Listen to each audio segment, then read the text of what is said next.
The morning sun spread in a pale golden sheet across the city, but on the marble steps of the corporate plaza, a woman stood utterly alone.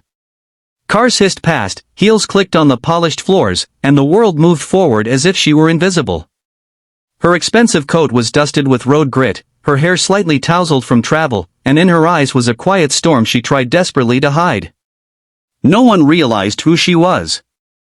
No one knew the weight she carried. And not a single person stopped, not until a janitor pushing a rattling yellow cart glanced her way, hesitated, and softly greeted her in fluent Chinese. That one gentle moment broke the cold silence of an entire city. If you believe in kindness, humanity, and second chances, make sure to like, comment, share, and subscribe to Midnight Reports right now. Your support helps stories like this reach hearts that need them. Her name was Jinyu Lin, a woman in her early 50s whose quiet elegance hid the fact that she was one of the richest investors in East Asia. Few people in the West knew her face, and even fewer knew she had arrived unannounced in this city. Jinyu believed in seeing the truth of a company without warning it first. Today, she wanted to witness how people treated someone they assumed had nothing to offer. But fate had delivered a harsher trial than she expected.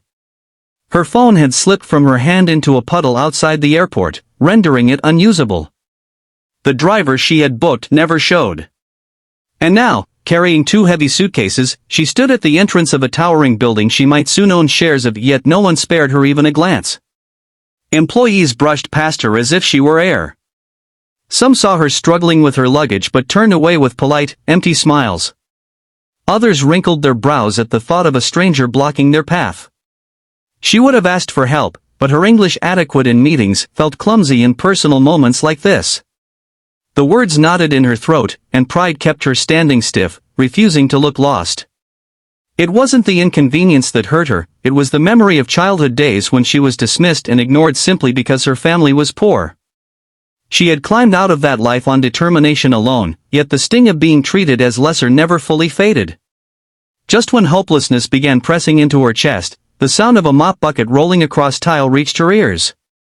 A man in his late 40s approached, pushing his cart, wearing a faded green uniform and an easy, genuine smile. His name tag read Rafael Cruz, and though his posture hinted at a lifetime of hard work, his eyes were warm. And then, in the softest, most respectful voice, he spoke a phrase she hadn't heard since she left her hometown weeks earlier. "Nin hao ma," he said, his accent imperfect but his sincerity flawless. "Are you all right?" Jinyu's breath hitched. She felt her throat tighten, not with embarrassment but with long-forgotten comfort. Hearing her language in a place where she was overlooked made something deep inside her crack open. Raphael didn't rush closer, didn't overwhelm her, he simply waited, as though acknowledging her humanity was the most natural thing in the world. She answered in Chinese, and though he didn't understand everything, he caught enough to respond gently in English. He offered to help carry her bags, insisted she take a seat while he called for building assistance, and even fetched her a paper cup of warm water from the break room.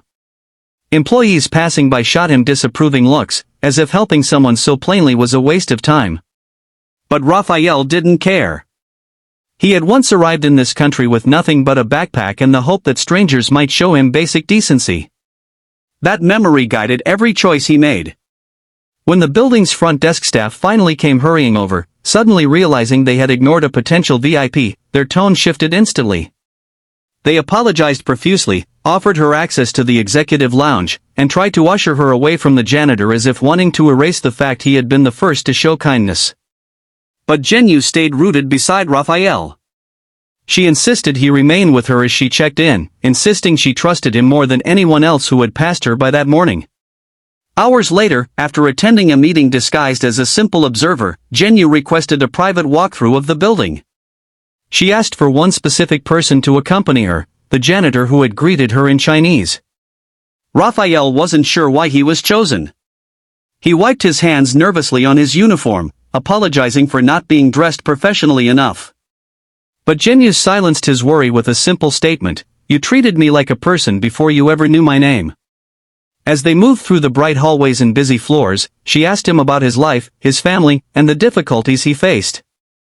He spoke honestly about working night shifts to provide for his teenage daughter, about learning bits of different languages to communicate kindly with people from around the world, and about how being invisible was something he had grown used to. What he didn't know was that Jinyu had already made her decision about the company. She had intended to invest heavily, but the coldness she faced that morning revealed a deeper issue in its culture. Still, she believed any environment could be changed by the right values. By late afternoon, with sunlight pouring through the high windows, she finally revealed her identity. Raphael froze, stunned silent, his mop still in hand.